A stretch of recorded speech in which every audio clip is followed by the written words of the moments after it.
Good morning. This is Howie helping you win with money.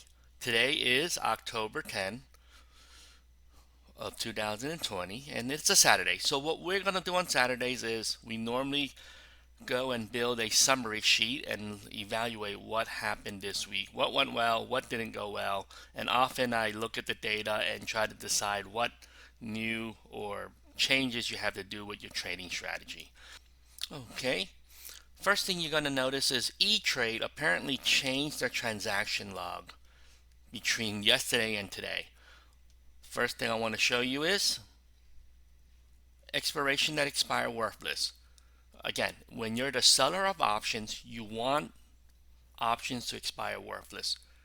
And if you watch some of my previous videos, I don't always let options expire. There are times where it's just easier to close the option out for a few dollars, one, two, three, $5, $10, whatever it may be, because you want to reduce the risk. Anything can happen, and I talked about this in the past where options can move after hours, even on a Friday, and you can still be either called or assigned shares even if you don't want to.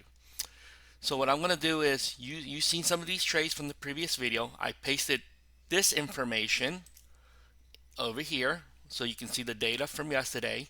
I now am putting in the expiration data. So I'm just going to finish that up real quick. Okay, and here's so I'm just going to grab this out, paste that over here. I had to add an extra column because they changed this here, and you notice that hyperlinks are no longer copied over anymore. So the next thing I got to do is format this spreadsheet. So what I'm going to do is, as always, I'm going to just manually format it for right now. I have some preset formulas and I'll fix the rest of it by hand. Okay, obviously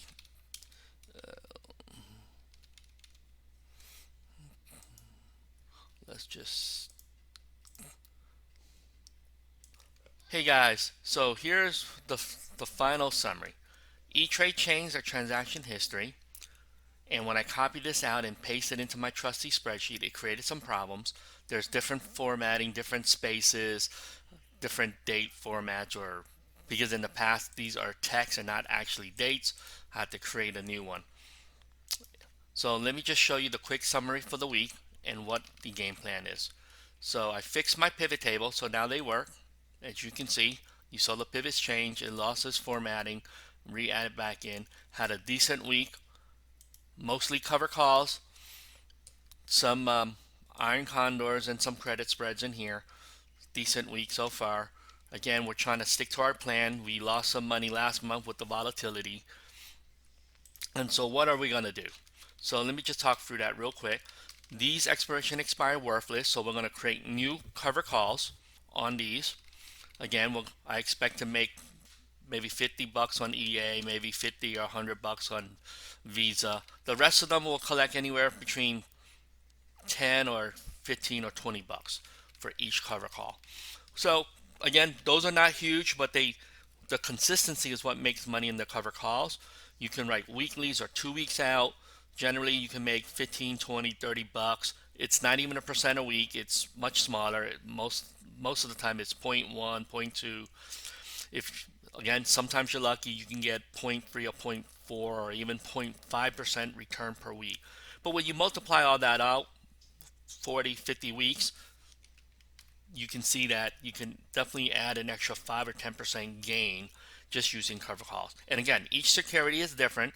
Some of them will have higher premiums than the others. This month is higher premiums because of earnings. And with earning comes higher volatility, and that's priced into the options. So we just have to be cautious. We'll stick to a trading plan. We're not going to take higher risks. We'll cover calls. We're just, again, trying to make some extra income. So with that, that ends this week. I look forward to next week.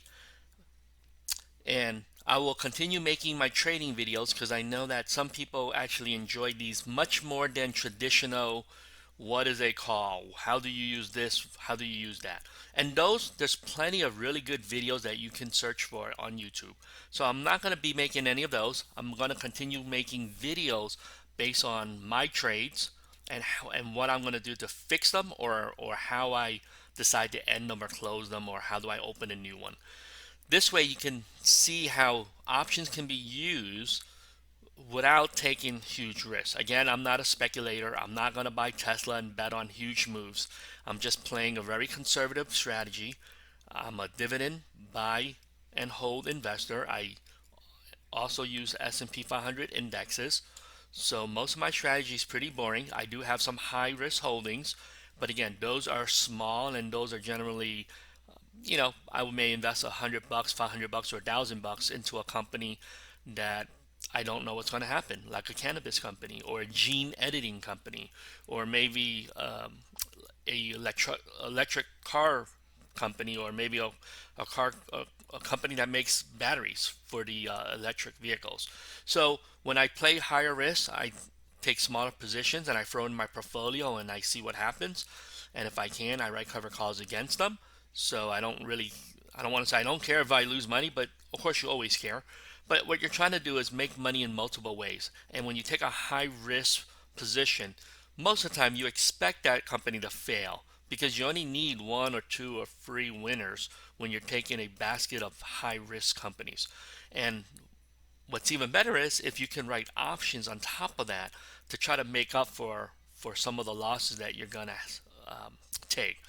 So anyway, hope you guys understand that little strategy. Again, over the next coming weeks, as we do more trade, I'm going to explain a little bit more of how to protect yourself. There is some concept of take hedging, or sometimes take both sides of the bet. This is not about heads or tails, because if you do that, you can see the odds are not always that great.